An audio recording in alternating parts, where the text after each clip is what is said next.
Hello, welcome to the American Business Podcast, the voice of American business. I am welcoming you, episode 73. Today we have a guest. We have the owner of missionstatements.com, Carla Hart, with us. We'll have a great conversation together, and I'm very excited. Let's invite our special guest to our virtual stage, and let's get the conversation started. Hello, Carla. Welcome to the podcast. Thank you. Hello. How are you? I'm good. It's a beautiful day where I am. Yeah, that's great. Well, it's the beginning of autumn almost. Summer is Yes, over, so these are really good times in terms of the weather and being active. right.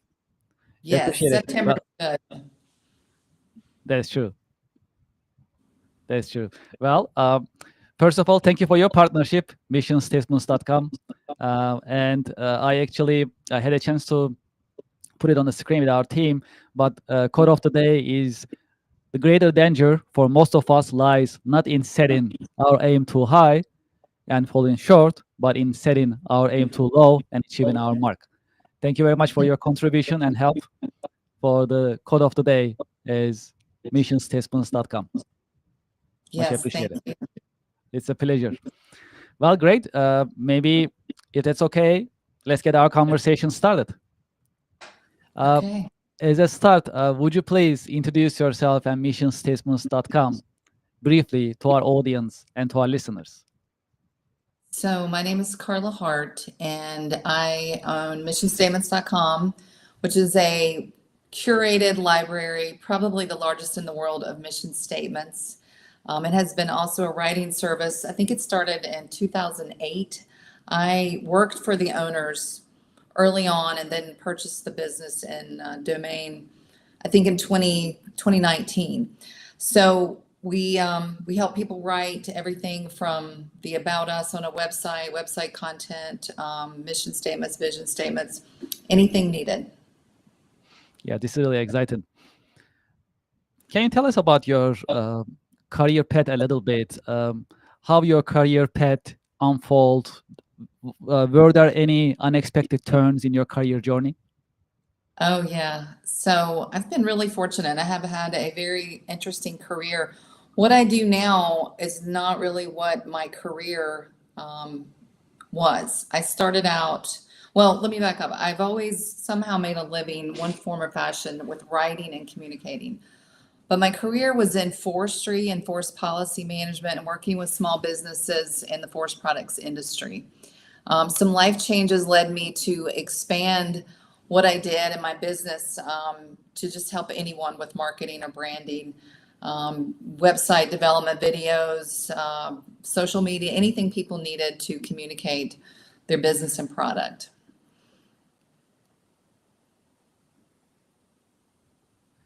How about your day-to-day work experience? Are there any? What are the challenging and exciting parts of your work on daily basis? Well, I really am driven by helping people communicate, whatever that is, helping people succeed at whatever they want to achieve. So anytime I can help someone write, put their words, their thoughts into words, then that's exciting to me. You did say, you asked earlier about it changes and turns. AI has really changed what I do through mission statements. It has made it really possible for people at virtually no cost to generate their own mission statement, to build websites in literally minutes at almost no cost. So while I would say I haven't reinvented, but definitely mission statements does not get the attention in business that it once did. Yeah, well, one of the things that I learned actually a couple of weeks ago, we had a networking event that we hosted on the American Business Podcast. It is called the Connection America Business Alliance networking event. And during that event, there were some writers and editors who joined our networking. And some of them, they mentioned that they utilize AI. However, the content of AI is not as great as we all thought or we all think. So Yeah. there's still a need for an editor, an expert to view, check, correct, And some of them also mentioned they're also asking permission to their clients whether they like them to use AI in combination with their own insights and expertise. So that's another practice that I learned during these business networking event. That was also a good learning experience for me. And it looks like there is still, need for humans in this case. That's how it looks. Yeah. But of course, AI become a pretty important tool for individuals and organizations to utilize. That's how it looks like it at the moment. Yeah, I think the perception right now, and maybe it'll shift again, is that writing is simple with AI. Like you don't really need a human to do that. So, the few people who feel like they want someone to talk with as they work through things and are willing to spend the money to do that, I know they're still out there. And maybe over time, if people find that AI is just regurgitating the same things, maybe they will, come back to looking for humans. I want to believe that there's always going to be a role for humans. I mean, humans can offer insight and empathy that you can't get from AI, at least not now. Yes, yes. It looks like there is going to be the human power servers and AI power servers, and that is going to be a choice. Or it's going to be a combination of both. That's also another possibility. That's what I'm seeing in the market nowadays, the combination of both. At the Right. same time, we all see that AI is not ready to take over many different things yet, not yet. Still learning and learning pretty quickly, though. That is also a fact. Right. Let's talk about marketing a little bit. In your business experience and also based on your observation, what are the uh, best marketing channels that you have seen in terms of the ROI? So, like anything, I think it depends on what you're trying, like who you're trying to reach, what your product is. I have always found, and I think it holds true, that email marketing has probably the best ROI, especially if you kind of know your audience, if you're able to gather legitimate emails and you communicate a consistent and positive message. Of course, social media, if you're trying to get directly to consumers, a lot of people find social media more beneficial. I've even in the last, I'd say probably 10 years, got people to move back toward print, postcards, print mailing, because now, as it got so crowded with digital marketing, could be more effective in getting people's attention with something that is printed. So again, I think it really depends, but if I had to name one, I would say email marketing is probably the most effective.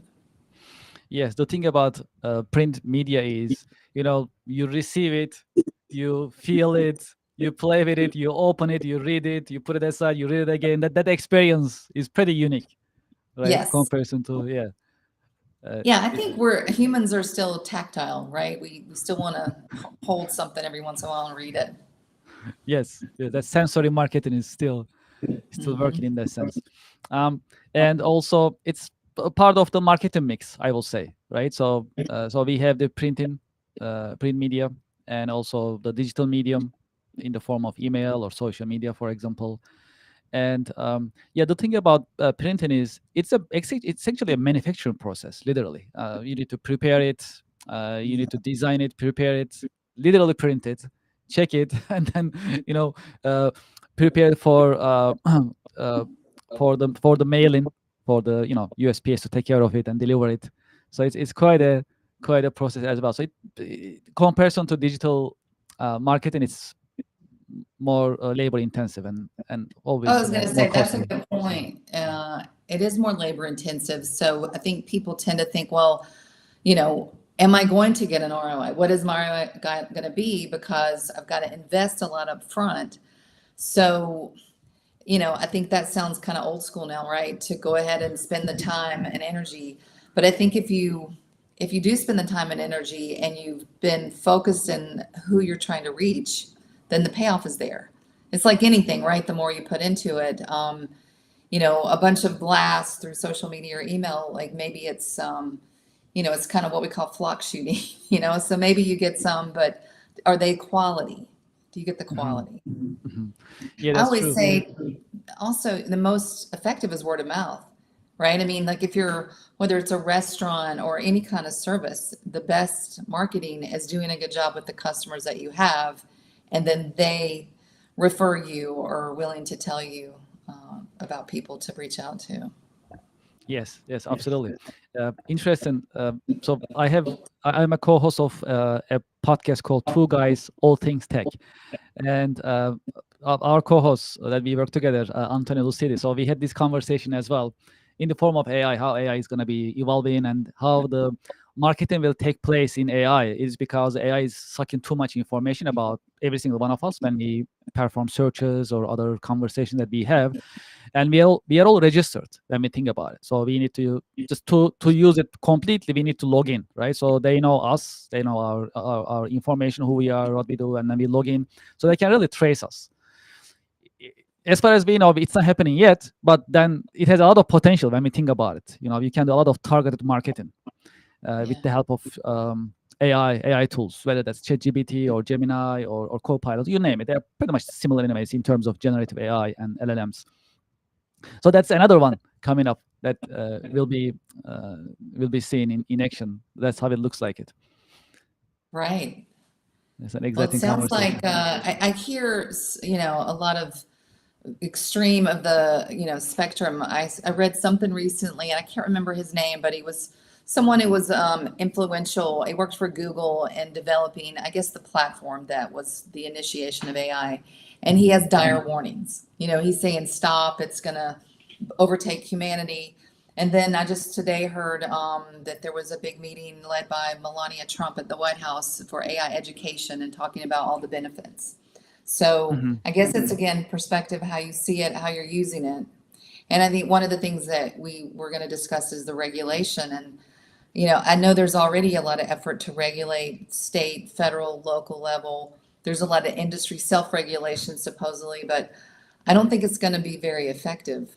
I don't think they're going to be very effective at regulating AI. Mhm.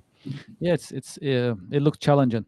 It looks Yeah. challenging, and the laws and regulations are how much they are ready in terms of managing the process. That's also pretty in early stages. Hmm. At the same time, economically, there are billions are being invested in AI technology, infrastructure of AI, energy that it consumes. So there is also economic factors that we need to put into consideration. So there are just a lot of moving parts that needs to be considered. But at the same time, we have to make sure it's working safely, responsibly, in a traceable, reportable way. Children are safe in case they use it without by themselves. So we need to make sure it's also safe for society as well when you perform it, when you use it. So different perspectives, different angles that we need to look at it. That's how it looks like. But from the business, point of view, um, there is the marketing part of things, there is the advertising part of things, as well as the knowledge that's actually it accumulates over time. That we can also benefit from is also exciting. Yeah. Well, I like to shift our conversation towards role models and mentors. Have you had any role models or mentors who help shape your career journey? Oh, yeah. Many. I've been very fortunate. And I would say, too, all of them have been men along the way. From my father, my grandfather, to throughout my career, I was very fortunate to work with people who had a lot of wisdom and insight and wanted me to succeed. And I think I learned along the way that nobody succeeds unless someone wants you to, right? So everybody needs some kind of help along the way, a chance to make mistakes, learn from things. Um, but just to be number one, given the chance to try your hand at something. So yeah, I've been very fortunate, and learned, just the basic things that you think are just old adages, like, no pain, no gain. Work hard. When you fall, get up. Don't ever give up. Um, one of my bosses always used to say, always be hard on the issue, soft on people. Just these adages that along the way you see play out as being true. Yes, yes, absolutely. Well, if there is one key career lesson that you learned the hard way, what would it be that you can share with us? God, there's so many. I think We'll take a one, couple. probably the biggest one was that if you have someone, a boss or someone in a leadership position that supports you and maybe has protected your position, that if they leave or move on, you can't always count on the next person to handle situations the same. So what I learned from that is you've got to be adaptable, flexible, and always know what is it that you're willing to do and not willing to do. What's most important to you. For me, it's always been freedom and independence. I've never been willing to sacrifice my family or my values to a job. So it's just learning that, okay, just because this person aligned with you and supported you, the next person may not. And that you have to be willing to let go and move on to the next thing. Is there a book, a show, a movie that help shape your perspective or your career? So there's been a lot of books, but the one that sticks out in my mind, and it came out when I was, I guess, still in my early 20s, and it's the Stephen Covey's 7 Habits of Highly Effective People. I think that book, it's kind of a classic now, but I think it still has a lot of great wisdom in there, and I often give it to recent high school or college graduates that I know. I think it's a good foundational book to read for anybody at any age.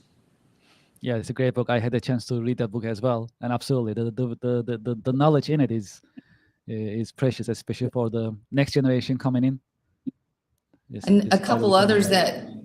that really have more to do probably with marketing. I like Simon Sinek's book, Start with Why. Mhm. Um, what's Seth Godin, The Dip? That's a good one.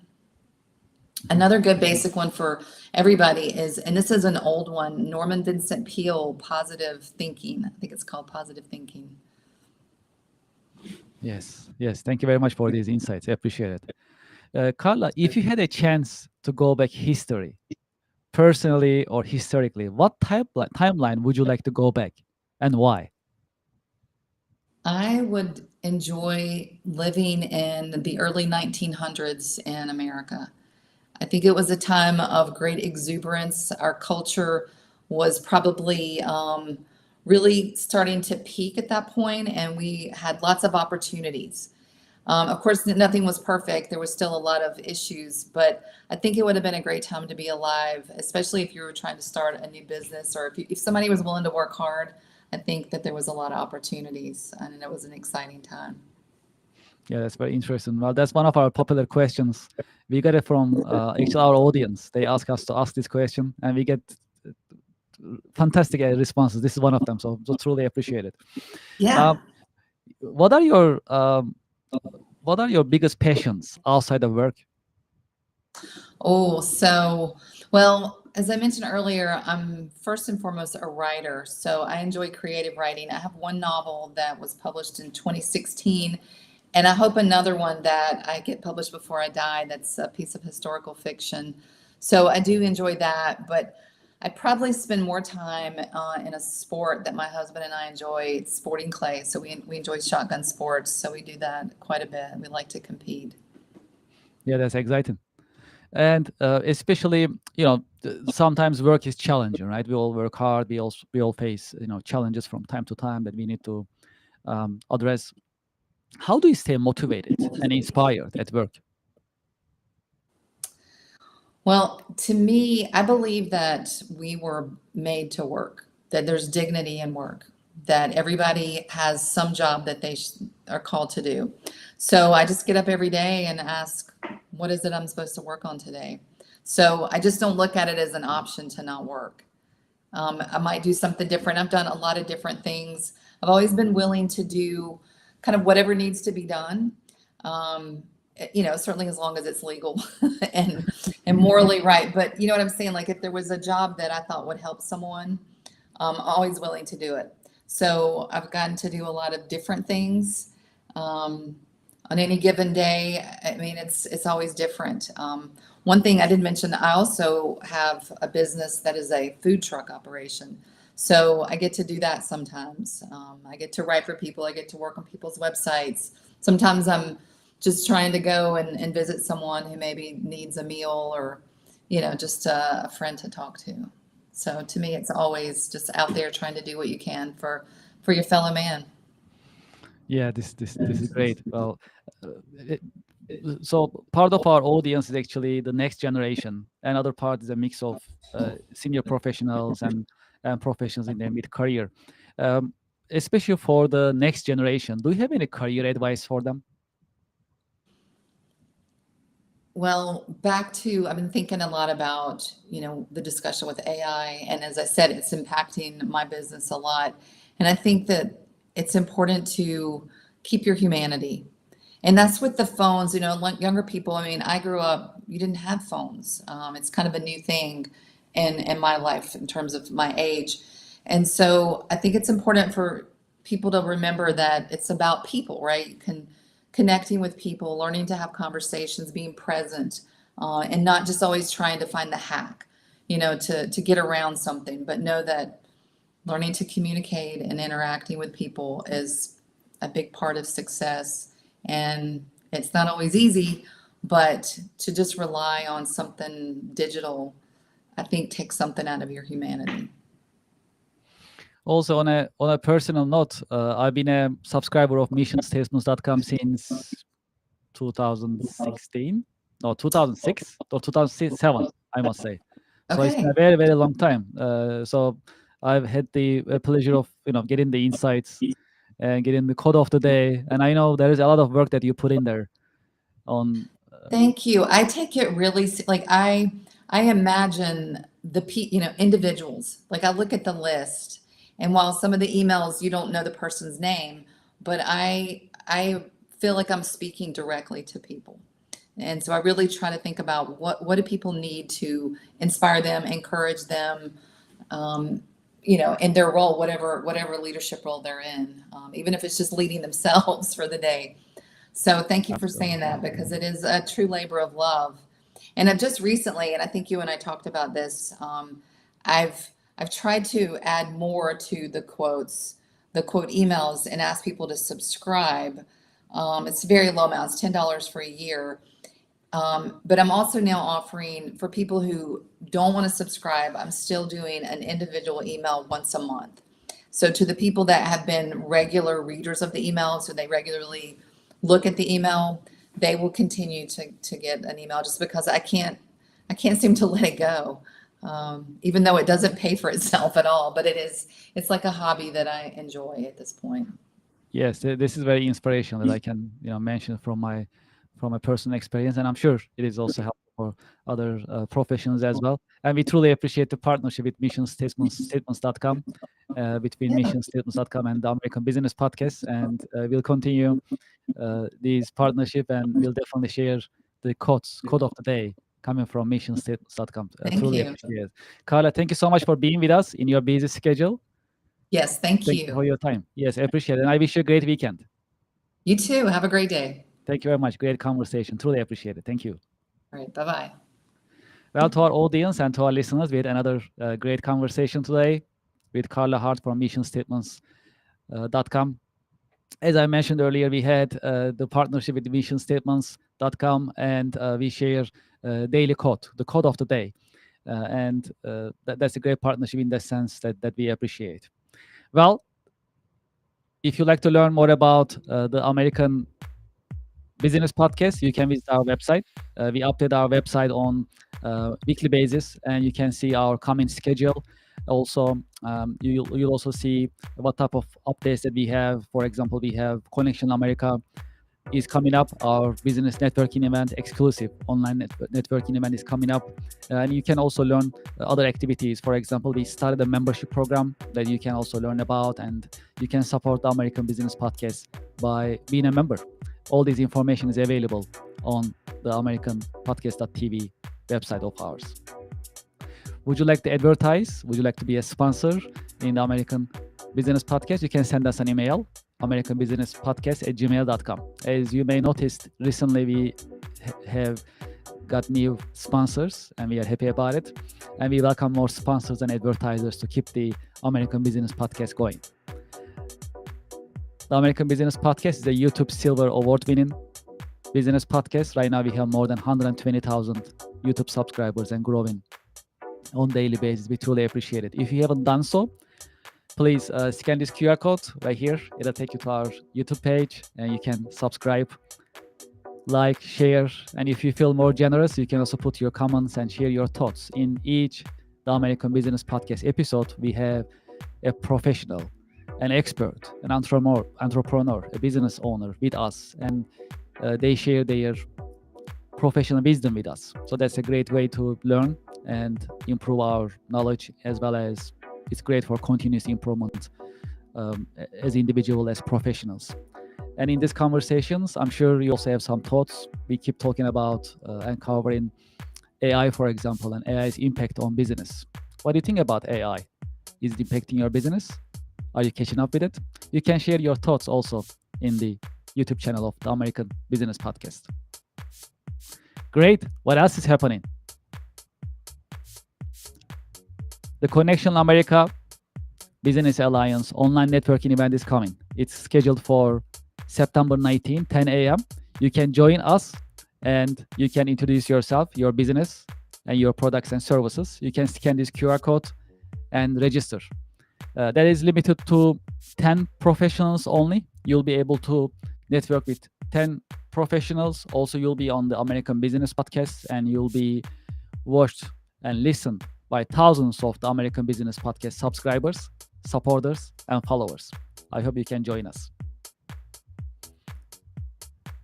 The American Business Podcast membership program was launched a couple of weeks ago, and we got great feedback so far. I hope you can be a member and enjoy the benefits of memberships and membership programs that we have.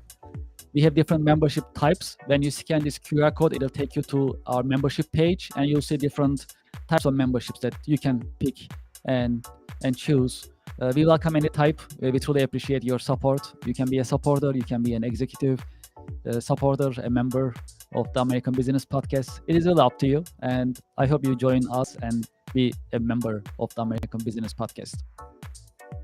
Ms. Excel is our latest sponsor. If you are interested in learning about Excel and other Microsoft software systems, consider Ms. Excel. You can scan this QR code and you can learn about Ms. Excel courses. And if you pick one before you check out, make sure to use the discount code coming from the American Business Podcast. It is ABP 2025. If you are in the market for an ERP software system, consider iTech Consulting. iTech is specialized in SAP, ERP systems, implementation, configuration, and training, as well as support. They have a great team, and they love to hear from you. You can scan this QR code. It'll take you to their website. And if you get in touch with them, make sure you hear about them from the American Business Podcast. That's it for today. Thank you very much for being with us today.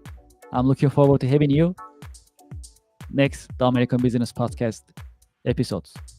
The American Business Podcast is the voice of American business. Thank you very much. Have a great day.